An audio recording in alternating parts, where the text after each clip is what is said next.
साथियों, यह तो हुई आर्यों के बाहर से आने दास दस्युओं को जीतने की बात।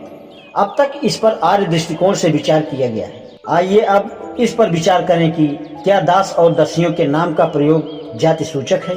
जो इसका समर्थन करते हैं वे इसका प्रमाण देते हैं। जो लोग दासों और दस्युओं से जातीय संघर्ष मानते हैं वे निम्नलिखित प्रश्नों का उत्तर दें। ऋग्वेद में प्रयुक्त मिथ्रावक और अनास को दस्युओं के लक्ष्य गुण के समान बताया गया है। ऋग्वेद में दास कृष्ण वर्ण के कहे गए हैं।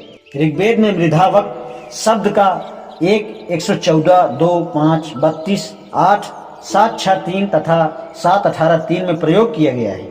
ऋग्वेद में मृधावक से आशय है कि वह व्यक्ति जो गंवार है और अपरिष्कृत भाषा का उपयोग करता है। क्या भाषा का गंवारूपन या अपरिष्कृत होना जाति भिन्नता का साक्ष्य माना जा सकता है? इसे साक्ष्य के रूप में ग्रहण करना विवेकशीलता नहीं है। ऋग्वेद 5:29-10 में अनास का अर्थ क्या है? इसकी दो व्याख्याएं मिलती हैं। प्रोफेसर मैक्स मूलर के अनुसार अनास का अर्थ बिना नाक वाला या चपटी नाक वाला है। सायणाचार्य इसका अर्थ बिना मुंह वाला अर्थात कटुभाषी बताता है, अर्थात देव वचनों से वंचित। सायणाचार्य ने इस शब्द को अनअसा पढ़ा है। मैक्स मूलर के अन्नासा अर्थात बिना नासिका वाला, इनमें शुद्ध क्या है? इनका विचार विसंगत मालूम होता है। इसके पक्ष में दो बातें प्रमुख हैं। एक तो यह कि शब्द के अर्थ का अनर्थ नहीं किया गया और दूसरा यह कि दस्युओं को मुंह या बिना नाक वाला नहीं बताया गया। उन्हें मृधावक या पर्याय माना जाना चाहिए। अस्तु ऐसा कोई प्रमाण उपलब्ध नहीं है जो इस विचार की पुष्टि करे कि दस्यु एक अलग जाति थे।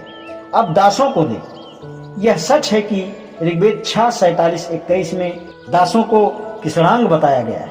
फिर भी इस विचार को स्वीकार करने से पहले निम्नलिखित बातों पर विचार करना जरूरी है। ऋग्वेद में दासों के लिए केवल एक बार कृष्ण योनि शूद्र का प्रयोग किया गया है। यह स्पष्ट नहीं है कि क्या यह शब्द लाक्षागेक रूप से प्रयोग किया गया है या शाब्दिक अर्थ में।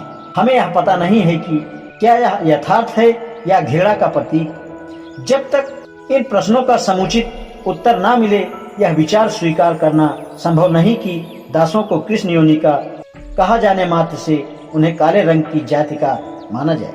देखिए ऋग्वेद के निम्नलिखित मंत्र। ऋग्वेद 6:22-10।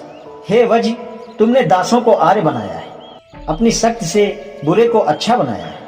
हमें भी यही शक्ति दो जिसमें हम शत्रुओं पर विजय पा सके। ऋग्वेद 10:49-3। इंद्र कहते हैं मैंने दस्युओं को आर्य संबोधनों से वंचित कर दिया है। ऋग्वेद 1:15-108। हे इंद्र, यह मालूम करो कि आर्य कौन है और दस्यु कौन।